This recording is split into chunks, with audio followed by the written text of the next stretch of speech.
You are welcome again to our class. Today we'll be quickly looking at a vertical motion question on motion. The question goes thus. As you can see it on your screen, a body of mass 5 kg is projected vertically upward. Calculate its potential energy at the maximum height if it attains 20 meters per second at a height of 4 meters. So let's take note of the parameters. We can already see it on the screen. As we can see that we have 5 kg mass. The initial velocity, decided to call this value the initial velocity because we are still looking for the velocity. We can still look for the velocity at the maximum height. And because we also asked to look for the potential energy at the maximum height. So you can say the velocity given relative to the velocity at the maximum height is the initial velocity. Now, the height we are given also is 4 meters relative to the maximum height, which we don't know. So there are two ways to go about this work. You can either use the approach of equations of motion or use the approach of conservation of energy. And according to the thermodynamics first law, it says energy at all points in motion like this is constant. If you want to state it properly, it says energy can neither be created nor destroyed, but can be converted from one form to another. So it means that the total energy, if you call this point A, and we call this point, let's call it point B, and the point of maximum height, we call it point C.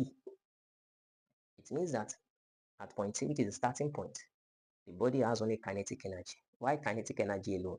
Since it has not attained any height. For it to have potential energy, it must have attained a particular height.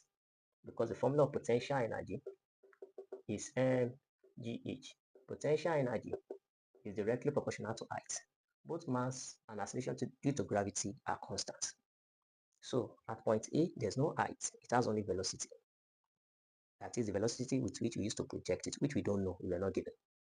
But we are given the velocity that it attained, which is 20 meters per second at the height of 4 meters. So you can say at point B, it has both kinetic energy and potential energy. How do we get there?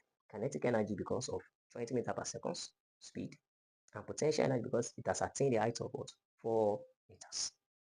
Now, at the maximum height, which is point C, the object has only height, this h maximum. It does not have velocity again. The maximum height velocity is 0.